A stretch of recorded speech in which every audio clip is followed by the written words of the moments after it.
1910년대 동일해. 1910년대는 이렇게 정리하면 간단합니다. 독립운동에 대한 준비 단계다. 우리가 나라를 빼앗겨서 이걸 되찾아야 하는데 어떻게 되찾을까 고민을 하고, 그리고 독립운동 기지를 건설해서 본격적인 작전을 펼쳐야 되는데 그것을 뭐 하는 단계? 준비하는 단계다. 자, 그래서 국내에서는요, 국권 회복을 위한 여러 노력들이 있었어. 그래서 대표적인 단체 두 개가 나옵니다. 독립의군부와 대한광복회라고 하는 것. 독립의군부라고 하는 단체는 고종의 밀지에 의해서, 비밀 서신에 의해서 만들어진 단체고요. 여기는 다시 조선이라고 하는 나라, 대한제국이라고 하는 나라를 복구하려는, 옛날로 돌아간다는 얘기야. 왕정 복고주의라고 합니다. 혹은 복벽주의라고도 합니다. 자, 그러나 대한광복회는 좀 달라요. 공화정을 주장합니다. 이제 과거의 그런 조선, 대한제국 같은 나라가 아니라 왕이나 군주가 없는 민중에 의한 이런 국가를 꿈꿨던 것이죠. 그리고 사실 그것보다 먼저 마지막 의병장이라고 하는 최응언의 의병투쟁 이런 것도 다뤄집니다.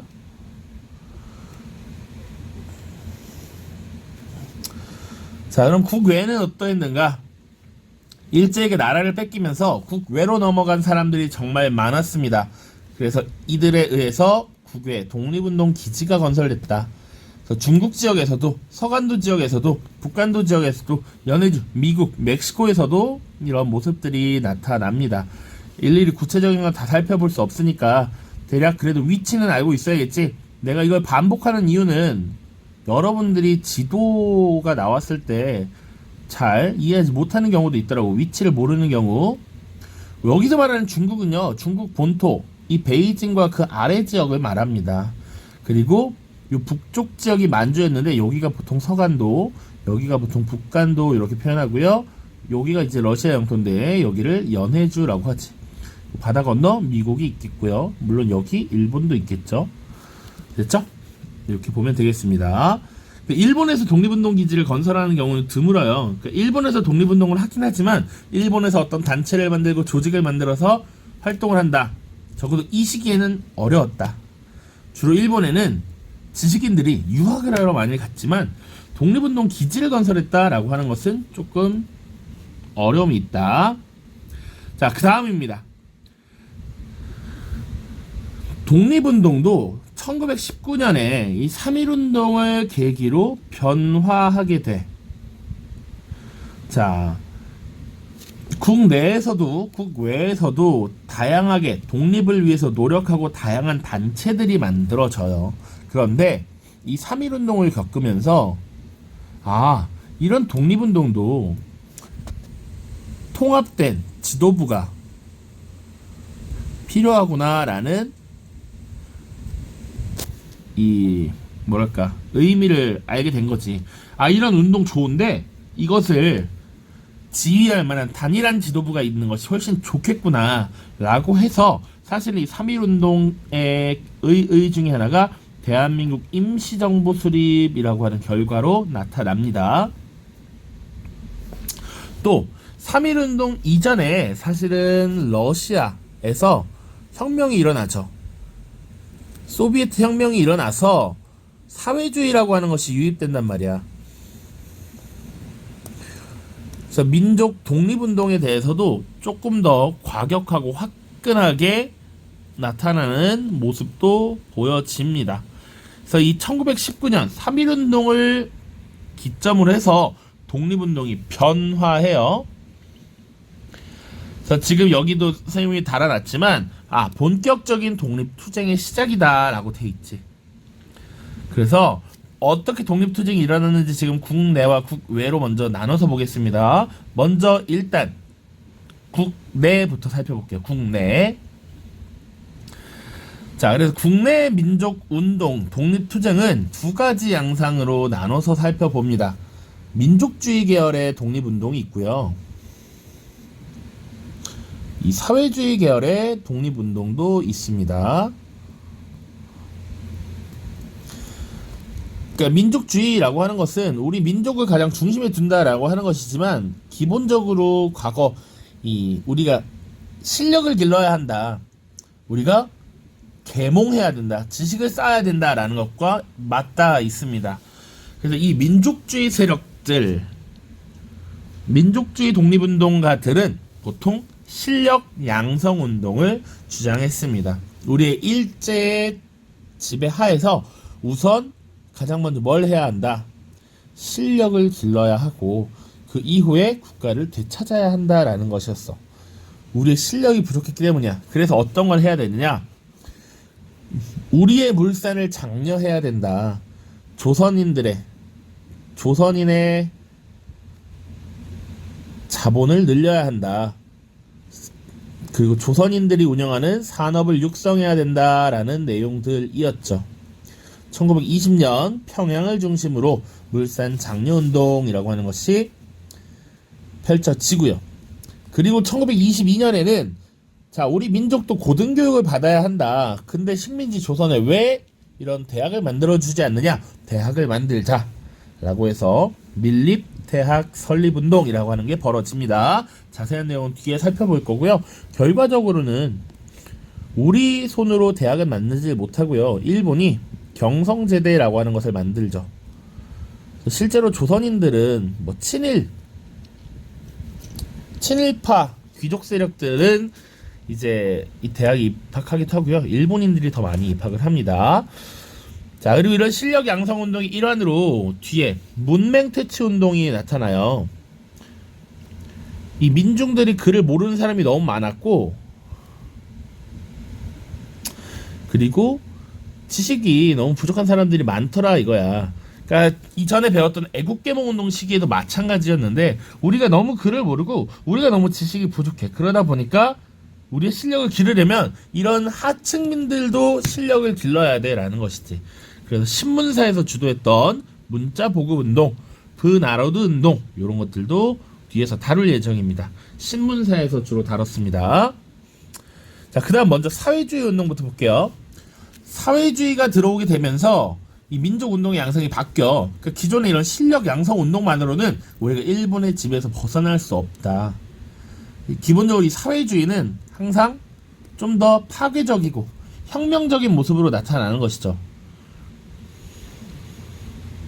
요건 좀 부적절한 설명이 될 수도 있겠다 싶은데 우리 사회문화 파트에서 기능론과 갈등론 이런 거 다룰 겁니다. 그러니까 갈등론적 관점에서 보면 지금 이 시스템이나 체제라고 하는 건 이 하층민의 피지배자들이 이걸 뒤집어 엎기가 어려운 것이지. 사회구조라고 하는 건 주로 지배자들, 관리자들이 본인들에게 우월한 구조를 만들어 놓고 지금 피지배자, 하층민들을 착취하는 구조야. 이건 바꾸기가 어려워. 일부러 그렇게 만들어 놓은 거야. 그렇기 때문에 이 사회주의에서는 그걸 근본적으로 뒤집기 위해서는 혁명적으로, 파괴적으로 나서야 한다라고 한 것이지. 그러니까 독립운동이 좀 더 과격해지는 모습이에요. 그래서 시위, 파업, 단체행동 이런 것들이 많이 나타납니다. 사상적으로 좀 더 급진적으로 변한다라는 거야. 대표적인 양상들을 다 배울 텐데요. 농민운동과 노동운동의 양상 볼 겁니다. 그래서 농민들도 파업을 하기도 하고요. 소작료를 깎아달라고 투쟁을 하기도 하고요. 노동운동은 노동권을 보장해라, 인권 보장해라, 최저시간 보장해라 이런 것들 나오게 되는 것이지. 그런데 이 양상이 좀 더 바뀌는 것이 1920년대가 되면 내 지금 생활을 할 수 있는 생존권 투쟁이었다라고 하면 1930년대는 이것이 정치 투쟁으로 바뀌게 된다라는 정도만 보면 됩니다. 조금 더 급진적인 모습으로 변화한다라는 거야 뒤에. 자, 그 외에 소년운동, 우리 소파 방정환 선생이 주도해서 어린이날을 제정하고 어린이도 하나의 인격체로 보았다라고 하는 것. 그리고 여성운동도 있었고요. 그리고 당시 백정에 대한 차별이 여전히 남아 있었기 때문에 이것을 해결하기 위한 형평운동도 있었다. 네, 자주 나오는 게 요 여성운동의 근우회와 형평운동의 형평사육에 정말 많이 나오는 사례입니다. 자, 그 다음 이런 민족주의나 사회주의의 구분과 관계없이 통합적인 만세운동이 발생하기도 합니다. 물론 이게 사상적, 이념적 통합이다라고 보기는 어렵지만 어쨌거나 좀 사상에 관계없이 벌어진 것. 1926년에 60만세 운동이라고 하는 것. 자, 당시 순종이라고 하는 이제 마지막 황제가 죽고 이것에 대한 장례를 치르는 행사, 인산일을 계기로 해서 만세 운동이 크게 일어납니다. 다시. 그래서 제2의 3.1운동이다라고 부를 만큼 확산될 뻔했어. 일본이 강압적으로 탄압을 실시하게 되고요. 이것이 계기가 돼서, 그리고 사실은 국제적인 배경도 작용을 했는데 1927년에 민족 유일당 운동의 일환으로 우리가 민족주의, 사회주의 갈라져서 이렇게 독립투쟁을 할 것이 아니라 우리 민족이 하나로 뭉쳐야 한다라고 하는 민족 유일당 운동이 벌어지게 되고요. 이 결과 나타난 것이 신간회입니다. 이 독립운동 과정에서 가장 많이 나오는 주제는 다른 게 아니라 이 신간회라고 볼 수 있습니다. 자, 신간회라고 하는 단체 꼭 기억해야 되고요. 뒤에 광주학생 항일운동이라고 하는 게 또 나타납니다. 1929년인데요. 원래 광주 지역에서 한 일본인 학생이 한국인 여학생을 희롱한 것에서 시작한 것이 교육 차별을 철폐하라 라는 운동으로 확대됐고, 이게 전국적인 만세운동으로 벌어져. 그래서 사실상 3.1운동 다음 가장 큰 민족운동이 광주학생 항일운동이고요. 이 광주학생 항일운동의 조사를 신간회가 나가면서 지원을 해주는 모습이 나타납니다. 자, 제2의 3.1운동, 아까 60만세 운동이 있지만 3.1운동 다음으로 가장 큰 민족운동 하면 오히려 광주학생 항일운동을 꼽습니다. 그래서 이 날을 기념해서 우리 11월 3일을 학생 독립운동 기념일이라고 해요. 과거에는 학생의 날이라고 했습니다. 그래서 우리 보통 이날 뭐 행사를 하기도 하고 하는데, 이게 광주학생 항일운동이 배경이 됐구나라는 걸 기억을 하면 되겠습니다. 자, 요렇게 지금 봤고요. 또 이제 우리 민족의 문화를 수호하기 위한 양상도 나타납니다. 물론 요거는 1940년대가 아니고요. 20년대부터 쭉 이어졌다라고 보시면 되겠습니다. 주로 우리 역사와 우리 말에 대한 연구야. 한국사에 대한 연구는요, 역사학을 정리할 때 그 역사 서술의 중심을 어떤 것에 두느냐에 따라 달라.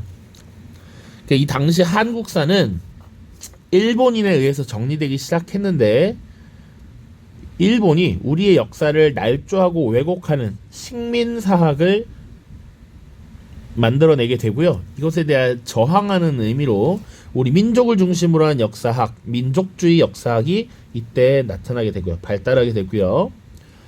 그리고 식민사학에 대한 카운터, 반대로 반대임을 논증하기 위해서 사회경제사학이 등장합니다. 당시에 식민사학은 한국이, 조선이 역사적으로 지금 발전하지 못하고 정체되어 있었기 때문에 우리 일본이 어쩔 수 없이 강제로 지배하고 이를 발전시키는 것이다 라고 주장을 했기 때문에, 아니야, 조선도 한국도 세계사적 발전 단계에 따라 발전하고 있었어. 그런데 일본 너네가 지금 그 성장을 끊어버린 것이야 라고 주장을 하는 것이지. 자, 그리고 세 번째는 자료에 근거해서 실제로 증명할 수 있는 것들을 역사의 서술 기준으로 삼은 실증주의 사학이라는 것도 이 당시에 나타납니다. 자, 국어 연구는요, 일단 기존에 주식경 선생님 우리 개항기도 다뤘었고요. 이 한국어, 조선어를 연구하기 위한 단체 조선어 연구회가 있었고, 그 다음 조선어학회라고 하는 것도 있었죠.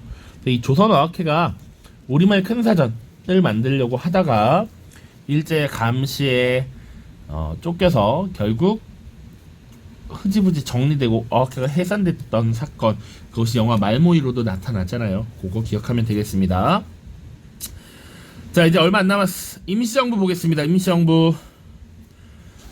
자, 통합 임시정부의 수립. 3.1운동 이후에 단일한 지도부가 있어야겠다라는 것을 알게 되었고, 통합 임시정부를 수립했다. 이 임시정부는 왕이나 군주가 있는 것이 아니라 국민, 민중의 대표를 선출하는 공화주의의 형태, 그리고 입법, 사법, 행정을 분리한 삼권 분립의 모습이 나타났다라는 겁니다.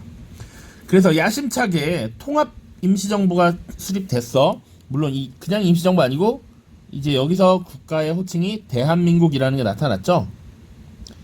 대한민국 임시정부야. 자, 이 대한민국 임시정부가 야심차게 출범을 했는데 실제로 활동에 대한 성과가 미진했습니다. 그래서 이거 임시정부 이대로 괜찮은가? 라고 하는 위기론이 등장했습니다. 자, 이런 위기를 어떻게 극복할 것인가? 당시 국민대표회의라고 하는 것을 열어서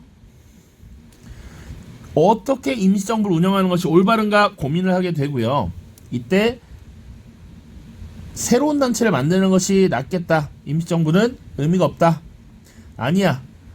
임시정부를 개조해서 새롭게 변화하면 돼. 라고 했고요. 아니야. 이대로 우리 잘하고 있어.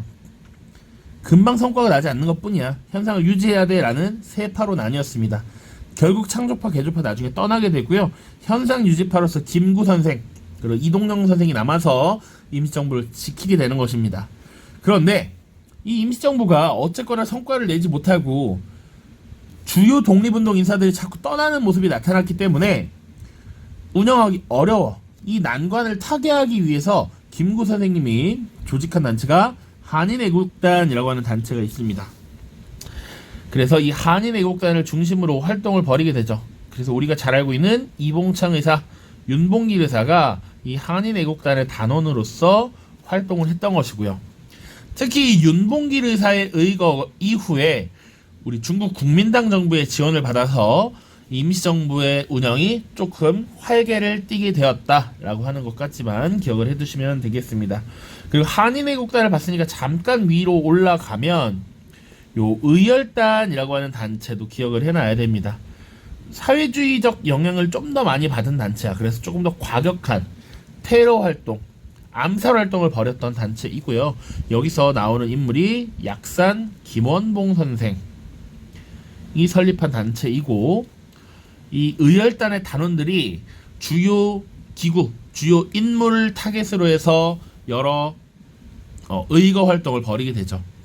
동양척식주식회사에 투탄해서 파괴하려 했던 나석주 의사, 그리고 종로경찰서 뭐 이런데 쭉 활동을 하게 되죠. 그래서 김상옥, 김익상, 나석주 여러 인물들이 있습니다. 인물들을 중심으로 자세히 살펴보도록 할게요. 자, 그 다음 임시정부로 다시 돌아와서 이 김구 선생님이 어쨌거나 한인애국단으로 임시정부 운영이 조금 더 활기가 트였고요. 그리고 이제는 정당이 중심이 되어서 이 정부를 운영해야 된다. 그래서 설립한 정당이 한국국민당이라고 하는 정당이 있었어. 1935년. 자, 그리고 중일전쟁이 벌어지게 되면서 임시정부가 계속 이동을 하게 됩니다.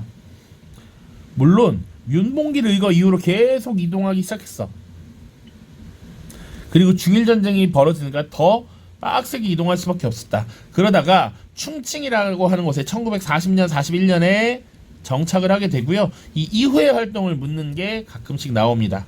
그래서 대한민국 건국강령이라고 하는 것, 이때 조소왕이라고 하는 인물이 설계한 건국강령 이때 만들어지고요. 그리고 대한민국 임시정부의 정부군 지청천 장군이 총사령관으로서 지휘하는 한국광복군의 여러 활동들도 기억을 하고 있어야겠습니다. 자, 마지막 독립전쟁 볼 텐데요. 너무 복잡하니까 그냥 쭉 볼게요. 1919년에 이렇게 독립운동, 왼쪽에 독립운동 기지를 건설했고 이제 싸울 준비가 완료됐어.